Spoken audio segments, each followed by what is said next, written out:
And take two. Okay, here we are. We had a little bit of a little buster going on there. A little burnouts, as we say here in Duct Tape Productions. But we are here. Welcome to Uptown Tonight. This is going to be sometime in the future, but this was an emergency. I'm going to say an emergency podcast, so we had to record because we have Mr. Neal Stein with us today. And, you know, Jesus, it's been a while since I've talked to him, especially in person, but his reach that I've noticed being out there and doing this podcast is freaking immense. I mean, anyone who has anything to do with the metal scene and or original recording stuff has something to talk about with Neal, or has Neal in their story. So I was like, I got to get him on, and he was on one of the top of my list of getting on for this fall. As soon as I got a hold of him, I found out that we basically had like 5 days, and he was leaving. He was moving out to the lovely state of Montana, correct? That is correct. That is correct. So we're going to get into why he's going out there and what's actually drawing him out to Montana, all that stuff, besides the obvious, because I can think of a few things. But I really have nothing to say about myself today. We're going to get into a few of the things that we got, because we got to push our little WeFest stuff and everything else.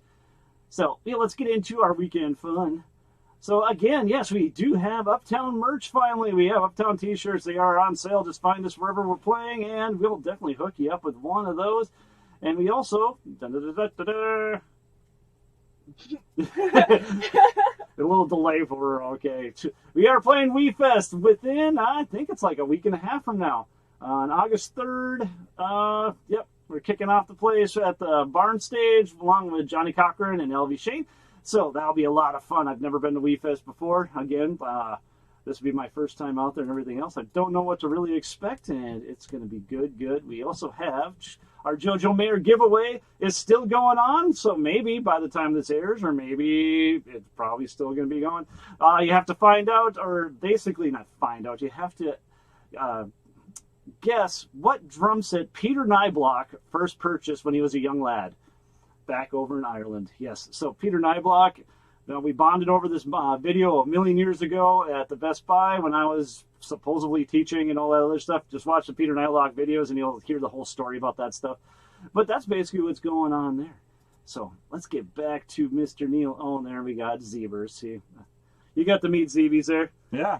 He doesn't look like that anymore. That was just a year ago. Yeah, they get big quick. He's a little guy.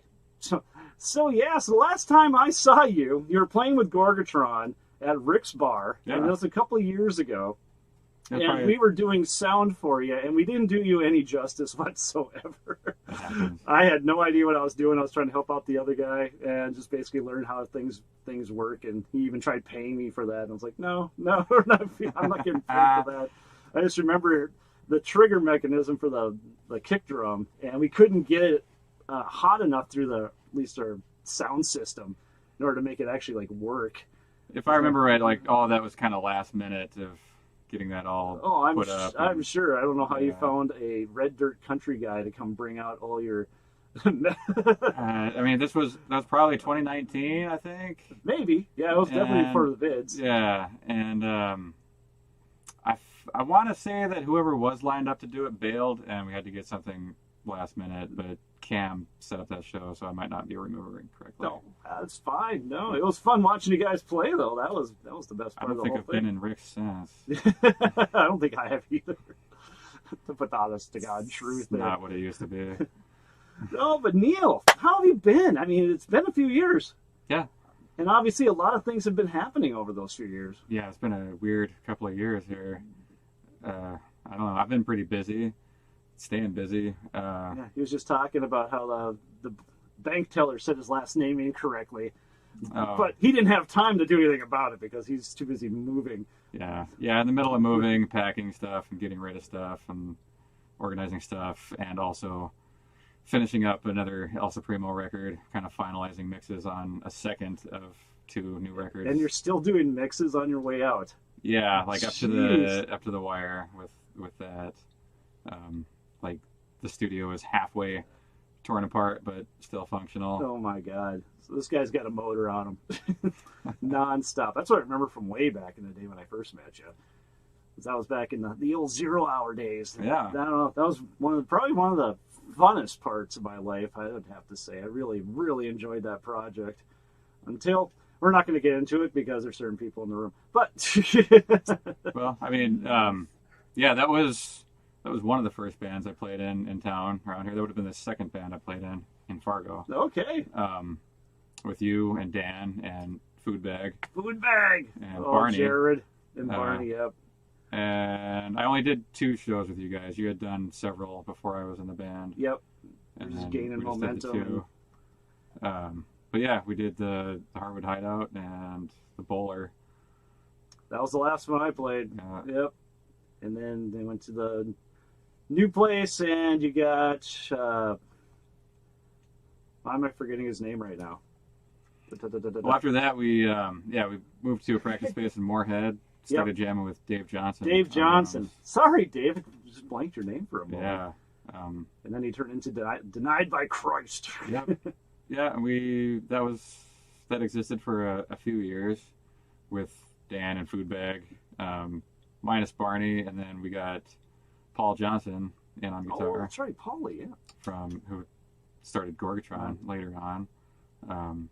He and I played in Her Seduction as well before Gorgatron. So I remember that name. It's kind of a lot of. It's hard to keep all that stuff chronologically straight. Oh, there's my a lot of overlapping stories, a lot of overlapping bands, and like 3 bands at the same time back then. Yeah. This is all circa 2004. Because back then I'm probably still kind of the same way. It's like you're dating your cousin all the time, you know. There's a lot you can see the scene. Cross-pollination. Yeah, everybody's got to be in everybody else's band. It's not that big of a city, you know. No, it's not. But say, what city did you come from originally? Where'd Neal grow up? Okay, so it's originally from Montana. Born in Billings. This is starting to and make then sense. Lived in a small town called Colstrip, which is named Colstrip because they strip mine coal. And very original. There's a coal mine and a power plant, and then everything else around there is just to support those things. It was a town of maybe 3,000 people. It wasn't even really an incorporated city at the time. My dad worked at the power plant for 15-ish years. Gotcha. So I grew up there until I was 14, and that's where I started playing guitar. Was when I lived there. Oh, interesting. What got you into guitar while you were out there? So I just my parents were music fans, and I just grew up with a lot of music around. Like my mom played guitar and sang in church. She played guitar like while she was still pregnant with me, and I would stop kicking when she was playing guitar. And she just played guitar as a means to accompany herself singing. She wasn't like trying to shred, but a lot of like acoustic folk stuff. And then they had all the 70s rock records around the house. Grew up with all the Van Halen, AC/DC, Ted Nugent, ZZ Top, all that shit. Serious.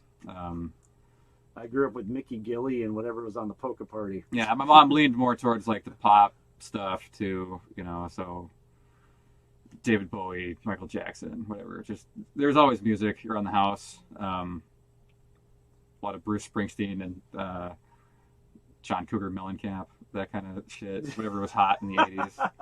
And had a toy guitar when I was a kid, and then started plucking around on a guitar. My mom had one, and then my dad had an old Silvertone from the 60s. He didn't really play it, but he had it from when he was a kid. Okay.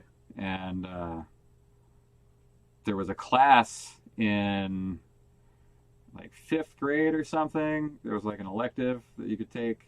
There was like Guitar 1, and it was like learn this melody on the first 2 strings, like old Joe Clark or whatever. There you go. And so I started when I was maybe like 10, and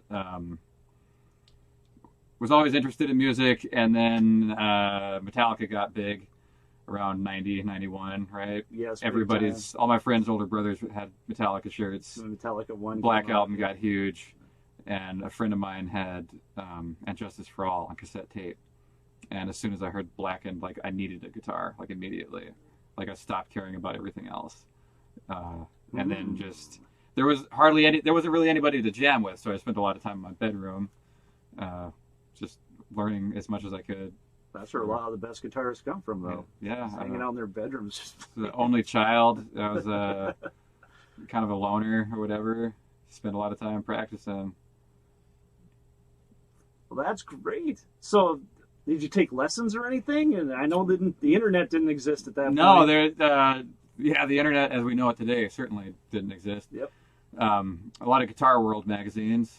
There was no real guitar instructor in Colstrip, Montana. Okay.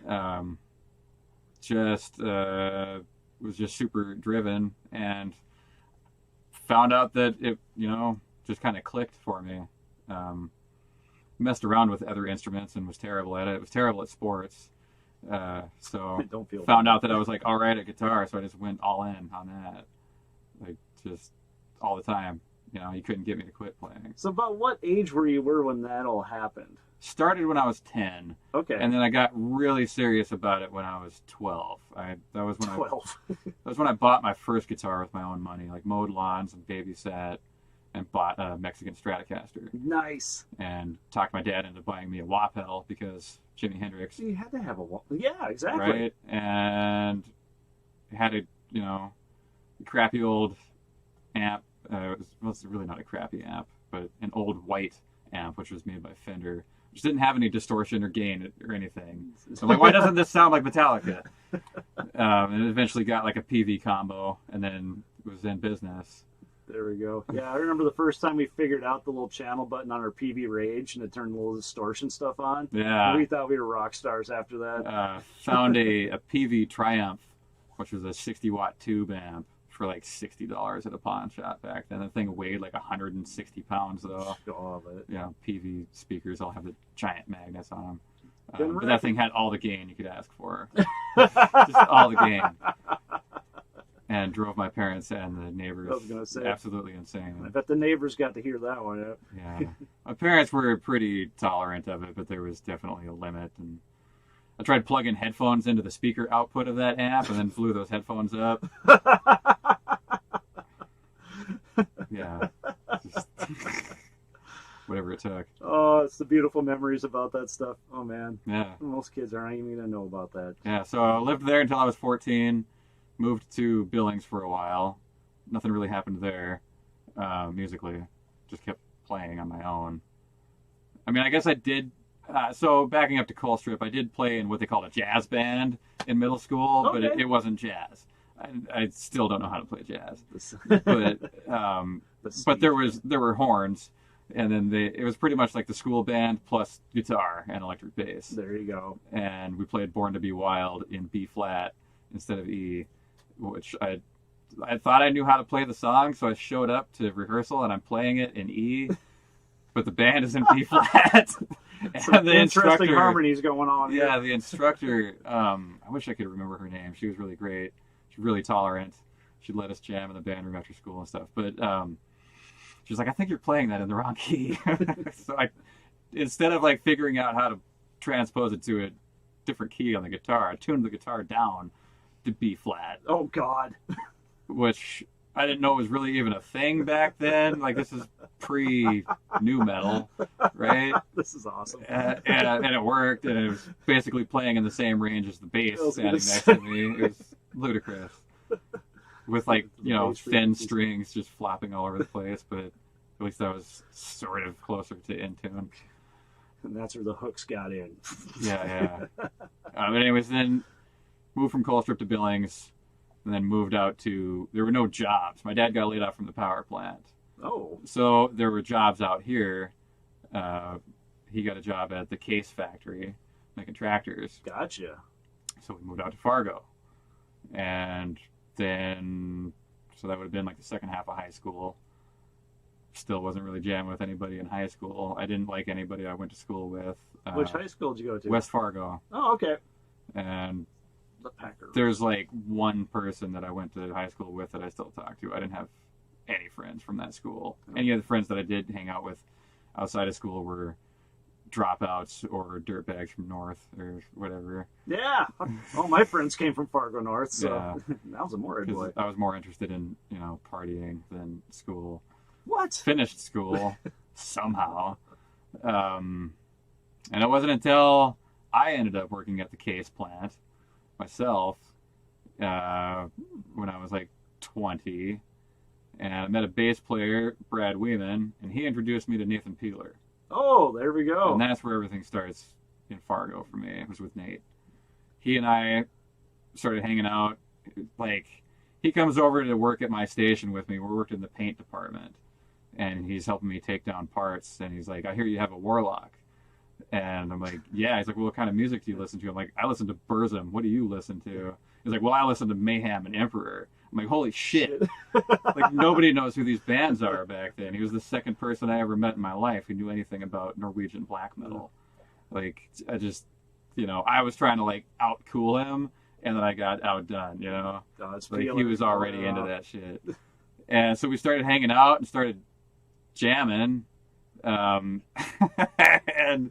started what became WWJD. Gotcha. Okay. That was the first band I had in Fargo. That makes perfect sense.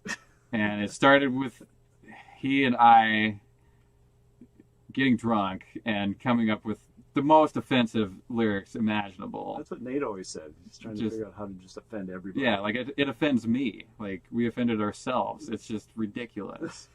It was, your mind could go to some pretty dark places if you let it, right? Is there any recordings of that stuff? I remember I used to. Yeah, have we made a bunch. full-length record. I should have brought that over for you too. Oh man, so I used to have them. It's up on YouTube. Is it? Most of it. Okay. Some of it's just too much. But yeah, Now, we had a full-length CD. Were you in the earthquake stuff too with Dan? Yeah. Okay. Yeah, that I was. was trying to find that a couple years ago, just because I just thought it was funny. Yeah. So we'll get there in a minute. I guess, Gotcha. Try to be chronological here. Okay. So we start WWJD. Why Won't Jesus Die? Yep. And this was just slightly before the 0 Hour thing. And we made a terrible demo. Some of it's drum machine, and then some of it is Brandon Updahl on drums, Uppy. Yeah. Uppy. And we did a bunch of shows from, I think, 2003 or 4 for a couple of years there. Did you guys do full corpse paint and all that stuff too? Only like on Halloween or something. Okay. I didn't. That stuff is such a pain in the ass, and it is. Yeah. Even back then, I thought it was dumb. So I didn't really do it except on like Halloween or a particular show or something. I think we did a photo shoot in Nate's dad's yard that I know involved bullet belts and swords, but I don't know if it was corpse paint. And I wish I had the pictures of that for you. So that went on for a while, and then kind of fizzled out, and then we changed drummers, and we had Xander Ness on drums. Xander, yeah. He's been in here, right? Yes, he has. And so he'll show up in a bunch of stories if we get to it. Okay. I've known that dude since he was like 16 years old. He was like super talented, super young, and was hanging with dudes older than him, right? His mom was really supportive on all that. Yeah, his mom's super great. Yep. So he was in Woodjid for a while. We did some shows. And then when we finally did a full-length record, that was with Matt Johnson in Gorgatron. Gotcha. And it was just a matter of like getting the right guy with the fastest feet in the world, And Matt figured out how to do the double stroke thing with his feet and just immediately twice as fast as everybody else around here. It's crazy. Facts. And so we did, there's like 18 songs in like 30 minutes on this record that we did. Part of it was recorded at the practice space we had in South Fargo, and then part of it was, I finished up the mix of it in the studio at MSUM. So that's the Woodjid stuff. There we go. And then around that same time, Nate introduced me to a ton of other people in the scene. And Nate was in a band called Nine Eyes, and he was doing shows with you guys in 0 Hour. Yep. So that's how I met you guys, and was hanging out after a show with Dan, and we proceeded to outdrink everybody in the house, and we're drinking until the sun came up, playing chess and talking about metal. And it wasn't until we'd been hanging out all night that it came up that I played guitar. And he's like, well, we want a second guitar player. Yes. I'm like, yeah, I tried calling your number on your ad that you had up, and then nobody ever got back to me. Because there was an ad that was hung up at like Music Go Around or Schmidt or something. Oh. And I was like, yeah, I said like, I wonder who was thrash metal band looking for a guitar player. It said something like bands that were influential, and Motorhead was in there. Like, well, I want to hang out with guys that like Motorhead. So ended up, he invited me, and it was like the next weekend I was in your basement jamming with you guys. In the Fargo house. Just had like a list of covers that I tried to learn real quick. Already knew a couple of them, like Rain and Blood and Ace of Spades or whatever. Yep. I didn't really know any Fear Factory or Machine Head songs, so I had to learn those quick or try to. And then my amp blew up that first time we jammed. Oh, God, I remember that. I had this super expensive Mesa Boogie Road King, and it blew up in your basement. Like, everything was like, cool, this isn't cool at all. And then I remember that. was doing Zero Hour and WWJD at the same time. And then also through Nate, met Paul Johnson, who was playing in Kluge at the time. Kluge, there's a name I haven't heard in a long time. Right? Kluge broke up, and Paul and the vocalist Banjo started a new band called Her Seduction. Yeah. With Andy Wallen, who is a phenomenal musician. He used to be in Blood Dries Black before Her Seduction, and then he ended up in Battlefields after Her Seduction. And he was like a couple years older than the rest of us, so we all kind of looked up to that dude. And I learned a lot being in a band with Andy. Anyways, I was hanging out with those guys, and they were looking for a bass player. I'm like, well, I'll play bass for you, because I don't have enough shit to do. And so then, see a trend here. Yeah, so like 2004 or 5, I was playing in like 3 bands at the same time, trying to balance all that and working full time. And yeah, it was nuts back then. Oh, I know how that feels. So yeah, where are we at here? So that's 3 bands. Yep. So you're at Her Seduction. Yeah. So Zero Hour fizzled out or whatever. Yeah. That turned into Denied by Christ, and that was in the same practice space as Nine Eyes and WWJD, so that worked out for me. Her Seduction had a separate practice space. They had gone through, I think, a couple people trying to play bass in that band before I got in the band. Okay. And I was never a bass player. I didn't even own a bass. Andy had one. I think it was like a Fernandez. And then I was playing through Paul's bass rig, because he was playing bass in Kluge, but then switched to guitar in Her Seduction. Gotcha. This all gets like really confusing to try to keep straight. Again, the cross-pollination, yes. Yeah. And then like tried to learn their crazy songs. This is all originals. They didn't have any covers or anything, and they were just like trying to cram as many riffs into every song as possible. Riff salad. Yeah, just total riff fest, right? And which was cool. It was fun, and playing bass was, it was fun. It was something different. Run it through a Big Muff and try to play with my fingers, and that didn't work. Then we made a full-length record. That was at the MSUM studio as well, with Mike Nelson recording that, who has done sound around this town for the past 20 years. If you name a band, he's probably done sound for them. It's crazy how, like, that dude has had some reach in this town. Okay. And then I ended up working with that guy at Livewire doing event work. Okay. Solid dude, solid sound guy. Anyways, yeah, he recorded that Her Seduction record. That lineup changed a couple times too. I was playing bass, and then Brandon Schmidt, the vocalist, he was out. So then Paul took over on vocals, and then I switched from bass to guitar. And then we had Xander Ness on drums for a while in that band, for quite a while. When I switched from bass to guitar, we had Evan, can't remember his last name, another black metal kid in town. Okay. He came in on bass. And then Xander and Evan left, and we had Tom Kellogg come in on drums, who was in Kluge before Her Seduction existed, and then he was also in Descry, which was another band name I haven't heard in years. Yeah. Wow. So again, it's just like the same 20 people, but like 200 different bands. Yep.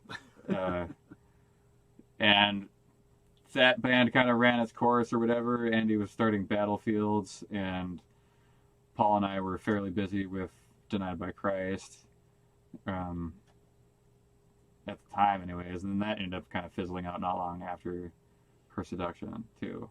And Gotcha.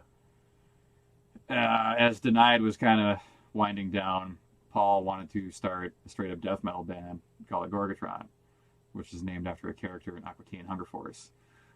Oh, that's where that comes from. Okay. Yeah, it's like a video game. They're the Moon Knights are trying to fight the Gorgatron or something. I was trying to figure out where you came up with that. Yeah, it just sounds like a sick band name. Yeah, right? exactly. I was hoping that like the Adult Swim guys would grab onto that and give us a bunch of money or something. But we should probably give them a bunch of money for using that name.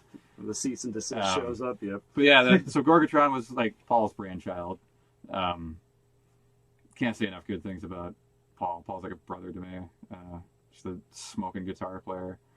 And that started, he had a couple songs that he wrote on his own, and then we wanted to make a demo, and I just programmed Drum Machine for him. So we used to joke, like, yeah, the original lineup of Gorgatron was Paul and me and a bottle of whiskey and a drum machine. And then it was like, well, we need a drummer.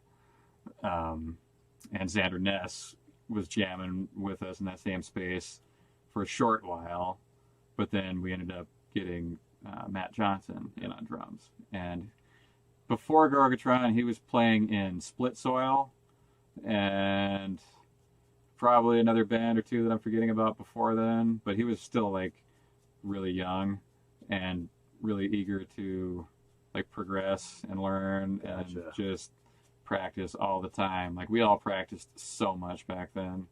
Like we talk about partying a lot and stuff, but we were practicing just as much, just every night, just disregarding all our other life responsibilities and, you know, burning bridges with relationships in the sake of rock and roll. And, you know, but it shows on the stage, I guess. Maybe practice till the late hours of the night, and then we all had day jobs. You know, Paul's an electrician, and I was working like industrial painting shit, you know, so we're all working at like 6 a.m, but we're practicing until midnight and trying to record demos and trying to figure out how all that works. Just, you know, again, like the internet was in its infancy, so I had just a stack of books trying to like how to record yourself, how to, you know, how the music industry works and all this shit, and I still haven't figured any of it out. Honestly, and I still don't feel like I know what I'm doing. That's the humbleness that everyone needs to keep. But yeah, that's how you keep progressing right there. Yeah. I feel like we worked our asses off for a long time. So yeah, so that Gorgatron started with Drum Machine. We ended up getting Matt on drums. Somewhere in there, there was a short period of time where I got pretty frustrated with music when Denied broke up because I put a lot of time and energy into that. Oh, I bet. And that went on for a couple of years, and you know, was disappointed that we didn't take over the world. And so there was like it seemed like a long time at the time, but looking back was maybe like a month or a summer or something of inactivity.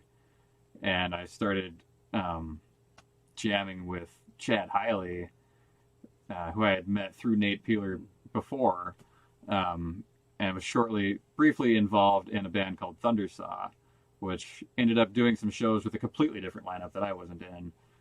Those guys played with like Big Business and High on Fire and did some pretty cool shows, but it was a pretty short run. But then came back over to the space, and at one point in time, Gorgatron was going to have 2 guitars. Because Paul wanted to do vocals. There were only a handful of people in town that could do like legitimate death metal vocals. Like it's hard. Yes. And most people that try to do it, it sounds weak and comical. And when Paul does it, it sounds tough. So, but doing those sorts of vocals and playing those sorts of riffs at the same time is even harder, right? So he was either going to do just vocals or play bass and do vocals. So I was playing guitar, and for a short while there, we had Dustin Dietar also playing guitar with us, who was in Descry and a number of other. Oh, he was in Brutaler later on too with Dave Johnson and Nate Peeler. but that wasn't really gelling, so we kind of, and Dustin was busy and whatever, and so we whittled it down to a 3-piece of Paul, myself, and Matt. And then it stayed that way from like 2007 to like 2011. So it was like a pretty big chunk of time there of just full throttle death metal. And we started playing shows in 2008. And the first show we did was a street dance in Lisbon. Because Matt came from there, so he knew somebody that was organizing it, and they didn't know what they were getting themselves into. Yeah. They were trying to like pull the plug on the PA. There. Oh my God. And the police were like on stage. And there was kids moshing on skateboards. It was fucking ridiculous. Oh, and there's no video footage. No, the video of it got recorded over. What? Yeah. Oh. Because Matt's brother recorded it, but then I think he recorded over it with the next show, which was the next night in Fargo, Jesus. which I do have on VHS somewhere. I just haven't gotten around to digitizing it yet. But when I go into retirement, that's one of my projects. There we go. Some of the archival work. I've got a lot of unreleased, lost recordings and videos and stuff that's just kind of sitting in the dust. That would have been a crazy first show. God. Yeah, it was, and we train wrecked something because it was first show and the sound was fucked and just like street dance outdoor. Yeah. We were playing like on a flatbed trailer with some ghetto PA, you know, and just at the time it was like, yeah, let's show up in Lisbon and terrorize this town. And it was, you know, we had our time, drove back, and did another show in Fargo the very next night at what was then the Red Raven. But it was, it became the New Direction. That's it. It was when it was in that basement. I keep forgetting the name of when it turned over. Yeah. New Direction. Yeah, but it was the Red Raven then. Not the Red Raven on Main or whatever, but the one, like, downtown looks so different now than it did back then. But sort of by, like, the fire station and stuff. Yep, and that's now Paradox gone, Comics. too, so. Is Paradox Comics still down there? Because it was, like, right underneath that, or around the corner of that, or whatever. I hope they're still around, but I don't know. I haven't been down there yet. Anyways, just got on as many shows as we could. Tried to use our connections that we had built in previous bands to get out of Fargo. Playing Bismarck, playing Minneapolis, you know.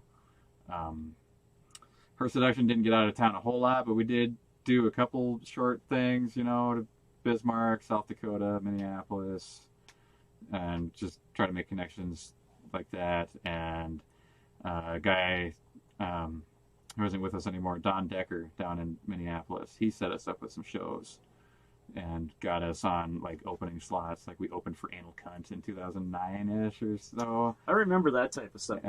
So we played with Anal Blast and Anal Cunt in the same night, and almost got in a fight because somebody threw something at the stage and they thought it was a friend of mine, and it wasn't.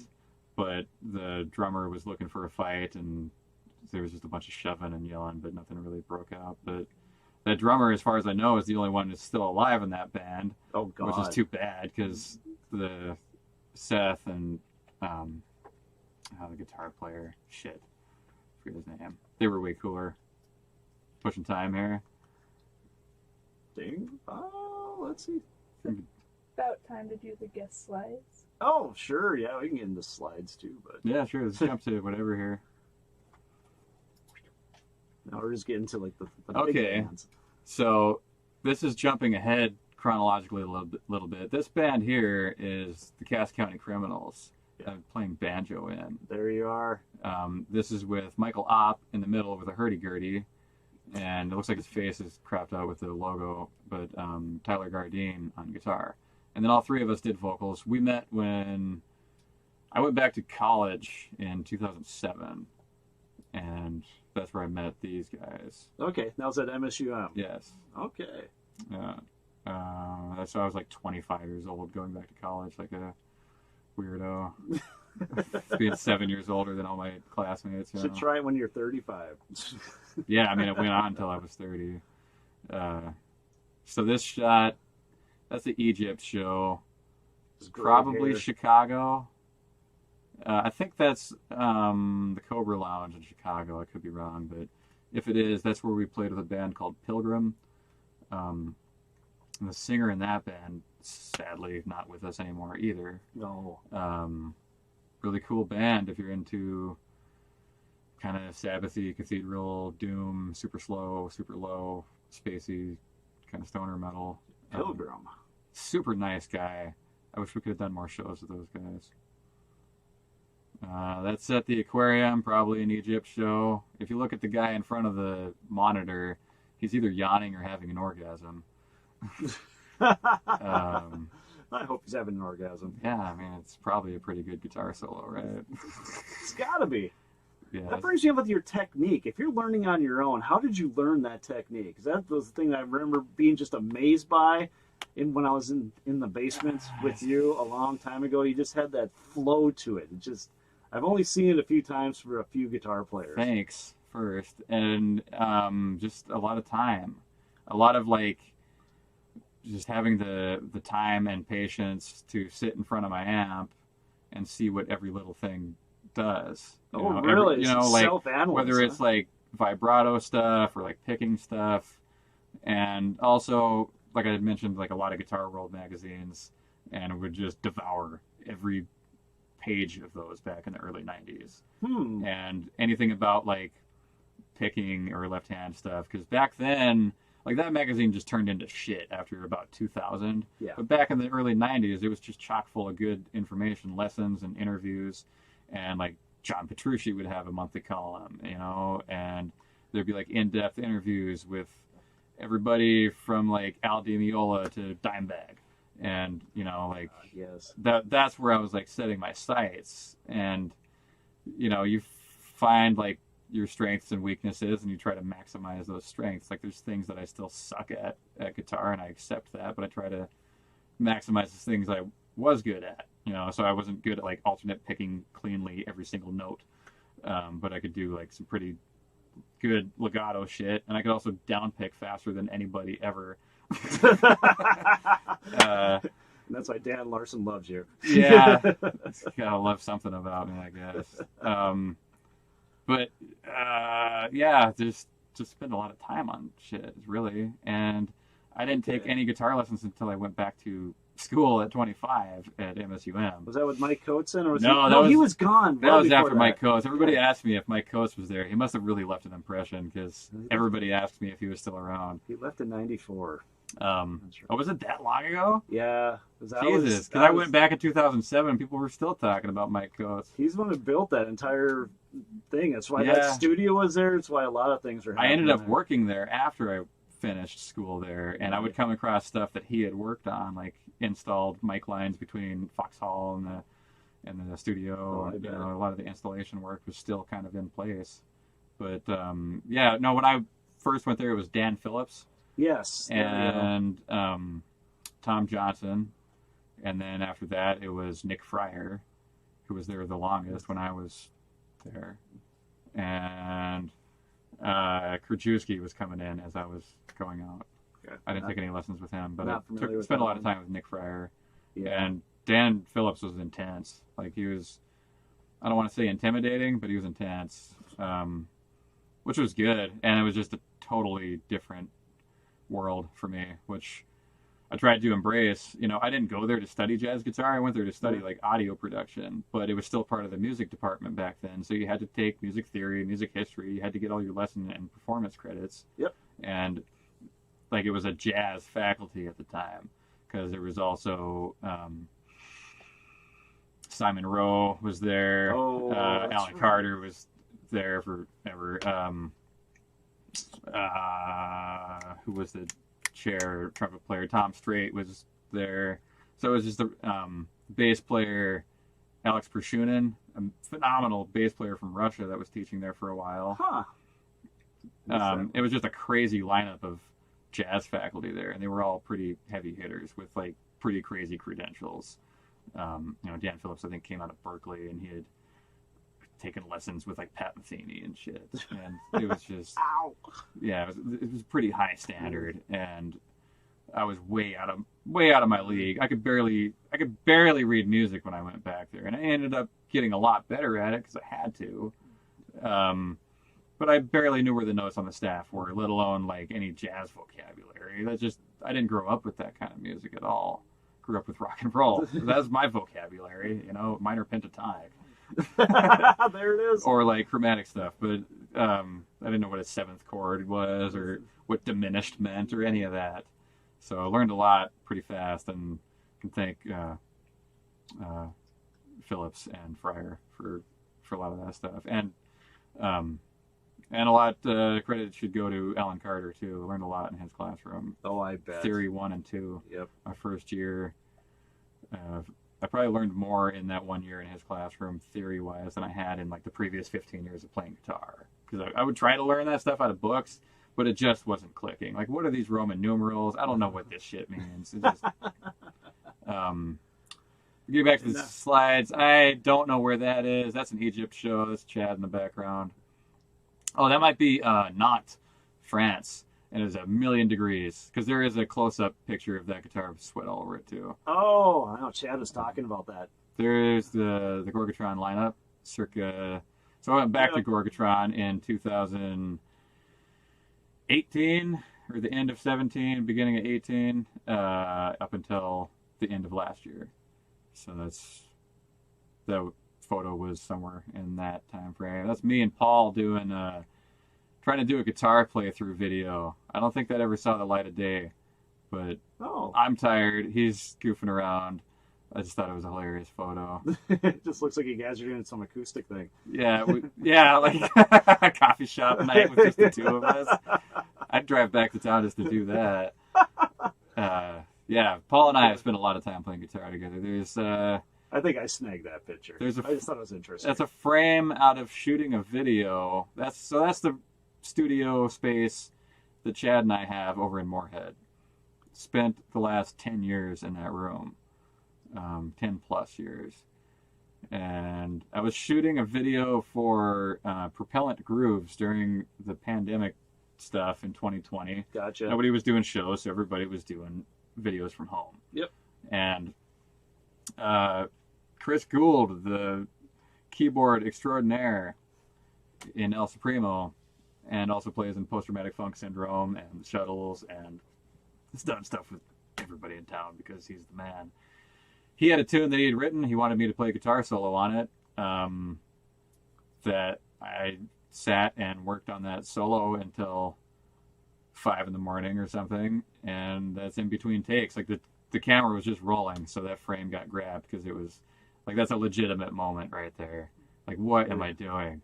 Like, how many takes do I need to do for this solo? It's raw. And I think it turned out pretty cool. Yeah. That's Her Seduction show. I think that's in Grand Forks in the basement of some weird mall where there was like a Chinese buffet and some other shit. So that's Paul on vocals. It's me on guitar. Andy on guitar and vocals in the background. The arm on the left there would be Rory Donovan on bass, who is like a punk rock, hardcore, grindcore metal kid that came from Bismarck and then lived in Fargo for a while and then lives down in Minneapolis area now. Oh. And this would have been with Tom Kellogg on drums out of frame, but that was towards the end of this band. Us drummers never get any love with the cameras. I know it, right? Yeah, that's okay. It's hard to find like full band photos of live shots when you're playing on the floor of a basement. True there too. Oh yeah, the Cascading Criminals. Yeah, these were good times. I was playing in the backyard of the house Mike was living in. So Tyler Gardian on the left and Mike on the right. Both just kick-ass dudes and great musicians. And again, trying to like get out of my comfort zone. Just I think that would do it. Yeah, like playing in Gorgatron at the same time and doing stuff with these guys. We made a full-length record with this band too.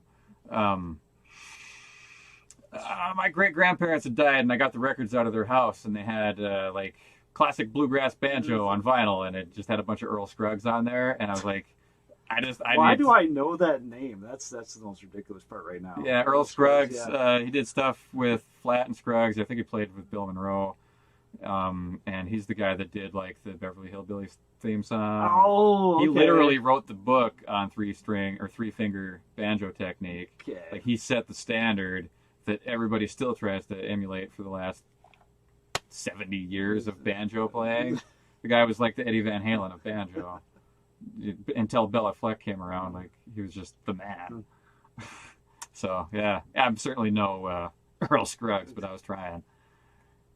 That's either Woodjid or Her Seduction. That's that piece of shit bronze warlock that people are trying to sell those for like $1,000 now because somebody used a warlock in a TV show. So the stickers on that guitar are worth more than the guitar. Clean shaven. Probably couldn't even grow a mustache yet. That's 20 years ago. I still can't grow anything. Oh, this is behind the camera shot. So in 2020, when nobody was doing shows, the company in town, Livewire, started a series live at Livewire, and they turned the loading dock in their warehouse into a stage, and we're doing like pro multicam live video streams that people could like tip and donate money to the bands that were playing, and 100% of that all went to the bands. Like, oh, that was nice. Then. The company just ate the cost of time and labor just as a goodwill for the community kind of thing. Keep her going. And El Supremo did one with, I think was the first public appearance of Indidol with Xander Ness. Oh, and nice. Matt Johnson on drums. And Mitch's brother playing bass. Sorry, I can't forget your name, but it's a lot of characters you got in your head, though. Yeah, so Indidol ended up becoming Zero Place. They changed their name. But this is Her Seduction at the Triple Rock in Minneapolis or St. Paul. I'm on bass on the right there. There's Andy Wallen playing guitar. That's Xander Ness on drums. Brandon Schmidt on vocals with his back to the camera. And then Paul on the left with his blue pointy LTD and his mode forehead. And I think that was the only time that Her Seduction played the Triple Rock. Oh. That would have been with Anal Blast and a band from down there called Vulnerata. That was like technical death metal that just blew everybody's minds. And they were all like really young. And Paul and myself and Don Decker were standing on the side of the stage watching these guys. It's like, what is happening? What? We all just were like, we should just quit. We got these guys running around. I love those moments and hate them at the same time. Right, yeah, it's inspiring and frustrating. Yep. It's like, it's just crazy. Especially Whatever when they're happened young. to them? Do you have any idea? They fizzled out. I know that one of the guitar players is in another band now. I forget what. Okay. They were like a little blip on the radar time-wise, and they really should have got more credit and attention, but that's how things go. It is. Music scene's tough. Here's Denied by Christ. No food bag in this picture. He's off to the right. No. Paul on guitar, Dan on vocals, myself, and then Dave Johnson just rocking out in the back. Yep. With his little green Premier kit with a 20-inch kick. He brought that. I was like, what is this? But it actually sounded good. So I'm like, whatever. It's Dave. Yeah. He could play a garbage can and make it work. Oh, God, he could. Yeah, he could. This is probably Woodjid or Denied. Looks like it'd be Woodjid from the drums in the back there. It's probably Xander on drums. And great big baggy black pants for some reason. Just throwing down. That would have been at, that last one would have been at the Billiards at Broadway, which isn't there anymore. Oh, that's right. This is also Denied by Christ. I think this is Jokers in Mandan. Played a few pretty cool shows out in Mandan there for a while. I don't think Jokers exists anymore. I'm not sure. I haven't played a show in Mandan since like 2013. Bismarck or Mandan. Egypt played out there once, and I haven't been out there since, I don't think. I played out there twice with cover bands. We played out there a bunch with Denied and Her Seduction, and there was a all-ages venue just on the edge of town called The Post, and shows out there would get fucking wild. Like, legitimate, crazy mosh crowds. Like, it was great. Had a lot of fun there. Nice. Yeah. Wonder if that's still around. I haven't heard about shows being out there since. I think you can't have kids doing anything fun, you know? Oh, exactly. Either the authorities clamp down on it or the kids rip the sinks out of the bathroom and trash the place, and then they don't do it there anymore. Just can't have anything. This is probably... That's Denied, but that's probably at Jokers, too. I think that's the same venue. I've had that same 7-string guitar for... close to 20 years. I used it in WWJD, Denied by Christ, and every single show I ever played in Gorgatron was with that same 7-string guitar. What's her name? It's just the RG. What? Never named it. Never named her. Okay. No. Well, there we go with that. We got one little video, and I know this one's from across the pond Oh. because I recognized it from when Chad was in here. But let's get to that. So guest slides, there you go, and then right below it, right. Because I tried to get a couple of your playthroughs, it just didn't quite. I don't know. Technology wasn't being nice to me today. So you got Egypt at Freak Valley. Oh. So keep on going. There you go. And then you can shut that one off. Yeah, Freak Valley in Germany, 2015. The song is Ancient Enemy. This was the last show of that tour. We drove through the night from Switzerland to get to this show. Sleeping in a moving van is not really sleep. No. But this was still one of the coolest shows I've ever played in my life. The weather was shitty all morning, and then as we were on stage, like the sky cleared up, turned into a beautiful day. It was surreal. I was so deprived on sleep that I was just high on stage without any substances, you know, just like all nerves are firing type of feeling. Yeah, it was a crazy day. Played with a band called Earthless, who was headlining. It's like one of my favorite bands in the world, so playing with those guys was crazy. I Hate God was on this show. Oh, God. This was a multi-day festival. A bunch of rad bands were on it. So 2015 was the first year we went to Europe, and we went back 2016 and 2017. So that just had to be cool itself, just be able to go through Europe and Yeah. get to play at the same time. I get sick of hearing myself tell people like how awesome it was because I feel like I'm gloating or something, but no, you're not. It was, it's just, dude, it was fucking awesome. Even the not great days were still killer. And those tours, you know, we tried to not have any days off because I didn't want to waste any time over there. I wanted to see stuff, but like you're renting gear, you're hiring a driver, you're renting a van. Like any days that you're not gigging, you're losing money. And like we're not in it to make a ton of money because there's easier ways to make money than playing in a band. I'm sure. But I just didn't want any days off. So some of those drives and some of the schedule was kind of tough. But at the same time, it was just living in it, you know? It was great. Yeah, those 3 years. Always overcomes you. Those 3 years are some of the coolest shit I'll ever do. Absolutely.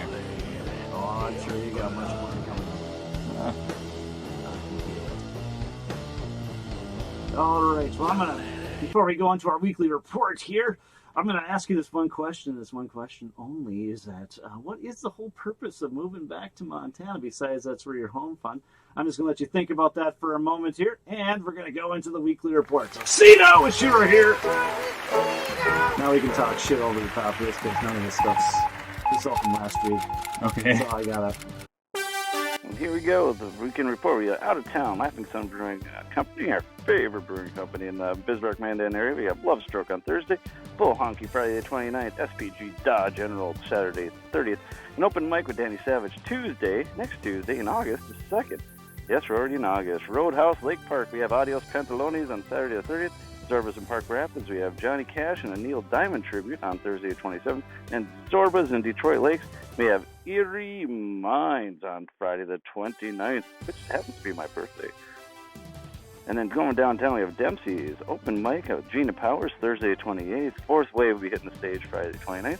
Upstairs in the aquarium, we have Pretty Larcenous on Friday the 29th. And at the DCR, the Drum Con Wrath open mic with Travis Nero, everyone's favorite Travis, on Thursday the 28th. And at the BFW, we have Sons of Mars Friday and Saturday the 29th and 30th. And Murphy's Pub on my birthday again. Jackson 3 will be there Friday the 29th. Still downtown, we're at the Front Street Tap Room with Vinyl and Vinos on Thursday the 28th. Open mic night with Travis Neros, everyone's favorite Neros. On next Monday, the 1st, Cellar, we have some stand-up comedy with James Stanley, Aiden McCluskey, and Max Chapman Friday the 29th. At the Troll Lounge, tons of music going down there. We have Tuckered Out Thursday. Betna Vitamil on Friday the 29th, Project Constellations on Saturday the 30th, Bluegrass Jam next Tuesday the 2nd, and at the Moorhead Public Library, the Moving Parts will be there Thursday the 28th. In our Downtown Acoustic Corner, we only have Thursday this week, July 28th. We have Rick Adams at Pub West, Chloe Marie at the Spicy Pine West Fargo, Michael Pink will be at the Silver Spike, Mac Donner will be at the Camp Lone Tree, which is 7-1 off the roof, and Jim White at Tailgaters, and Rachel Irino at the Legends. And going uptown, Windbreak, 2 weeks notice will be hitting the stage Thursday, the 20th and 29th, Thursday and Friday. And then Shooting Star Casino, Asphalt Cowboys at the Mustang Lounge Friday and Saturday, 29th and 30th. At the historic Holmes Theater, we have the Music Man Junior Musical tonight, Wednesday the 27th. And tomorrow, Matt Ockery will be hitting the stage on Thursday the 28th. Jasper Hotel, short notice, Thursday the 28th. And the Fargo Blues Festival, every annual Blues Festival will be at the Newman Outdoor Field, Thursday through Saturday, 28th through Thursday. And that's your weekly report. We'll be back. So, moving. What prompted all this and what's going down? I'm going into semi-retirement. I got family out in Montana and stuff going on out there, just personal stuff. But, yeah, I just kind of reached a point, musically, whatever, just I need a major change of scenery and a major reset for my brain, I guess. Gotcha. Done a lot of shit over the last few years, and proud of the people that I've been in bands with and all the experiences that have come with that. Just in the last couple of years have been pretty weird for everybody. I think anybody in the music scene trying to gig and whatever, just the state of the world or whatever, and I just need a drastic change. I don't know. Gotcha. Ever think you'll head back this direction, or? I mean, I'll probably have to come back here for something. I don't know what, and it's not completely off the table that to do something with people that I've been involved with in the past. That's come up already with, the future of El Supremo. Like, we've got 2 records that are done, basically, that won't come out until after I'm not living in Fargo anymore. So there won't be like a tour promotional cycle for those records or anything. But it's not out of the realm of the possibility that something recording-wise could happen in the future. But I've had a bunch of riffs laying around, and I used them all up. So I gotta take some time to go reset, recharge. Yep, gotcha. And I went out to Montana last year. I go out there every year or two, and every time I come back to Fargo, I just get more depressed about it, I think. And I went out to Glacier last year, and I think that's when I decided, like, I need to go back to Montana for a while, and it's going to be a good long while, I think, before I make any more records. I was trying to, like, count how many records I've played on or been involved with, because I've recorded a lot of other people too. Exactly. And so your name it's a lot. comes up constantly. I'm like, whoa, how many fingers do you have out there? It is, yeah. And honestly, I don't want to get too ranty or whiny or anything. There's a lot of stuff with the music scene and the music industry that's just kind of rubbed me the wrong way in the last couple of years. A lot of scene politics. Oh, I bet. And I just don't have to be party to it. I'm just too old for that shit. So it's not worth my, True enough there. Well, with that being said, want a little juvenile destruction? What do you got? Are we looking for? Okay, here's this week's Off the Roof. Ooh. No.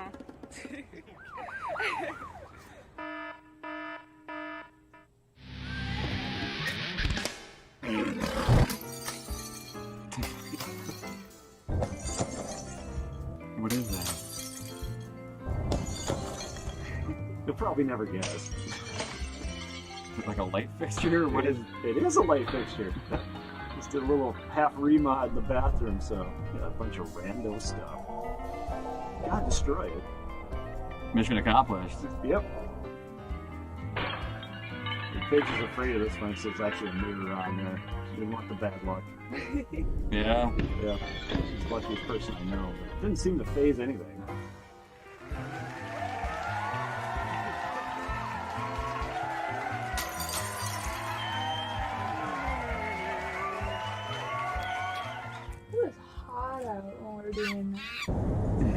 perfect aim too. You're hired.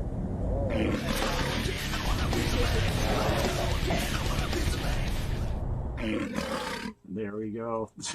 This week's Off the Roof. So yeah, that was just some light fixture that looked definitely 80s. Sure. So, it had to be destroyed. It's still laying out front right now as we speak, but he'll see it on the way out now. It is okay. All right. Well, let's see. You got some stuff coming up with. What am I thinking? You just said it. El Supremo? El Supremo. You got a couple of recordings coming out with that. Are you just laying them out as like full albums, or are you doing what everyone else is doing, just laying one track at a time every few weeks? One is for sure a full-length record. We got the artwork and everything is sent off. It's just the plan is to release it on vinyl. Sweet. So the wait list on that is next year. Xander gave me his on vinyl. Yeah. Oh gosh. Yeah, it's nice. He almost blew up my speakers. That thing was just stuff pressed on vinyl. I was really glad to see that End It All stuff get pressed on vinyl. We put a lot of work and energy into making that record. That was really cool too. I hadn't seen Xander in a long time, and he had moved out of Fargo and then came back. And that's like, right. Yep. I got some music we should record. He's got this voice, Yep. And he's like, yeah, let's see what you got. Well, it's like he had like a clear vision. All the songs were written, and it was just I just had to try to help make it happen, and try to make a marching drum sound like a rock drum was the hardest part of making that record, probably. But yeah, probably. I've always wanted to do that. They just sit too high in my kit. They're so ridiculous. And then, like, immediately after we finished that record, he got a different snare drum. Oh. But yeah, like the vinyl thing, and then there's another album's worth of Supremo stuff that we got to figure that out. I have a vague plan artwork wise, so I'd like to see it get pressed on vinyl too, but then that might push it back another year. We'll make sure that we have links for everything below for you. So there's also a Gorgatron EP coming out this fall that nice. That was completed last year when I was still in the band. So that's just a 2-song deal. And then Neal brought me the El Supremo and the Gorgatron CDs, so that's awesome. I really, really thank you for that. Yeah, I wish I had a couple others to bring over to you. I should have. Didn't have a lot of time to prep. Throw it on my hi-fi and just let it rip. That's the best thing. So that was great. Good talking with you about that. I mean, you definitely probably have a lot more to say too. So yeah, I mean, we could do this for a while. Yeah. So next time you're even close to being in town, let me know. We'll find a way to get you back on here because you've just got so much history going on through all that, and it's just a lot of memories for me. So I'm really enjoying that myself. But we're out of time for today. So remember, if your front man has less charisma than your drummer, I'm reversing it this time. Oh, okay. Your band may be in trouble. But that's why my band's doing just fine. So until next time.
It's just a little baby turtle. Look at him go.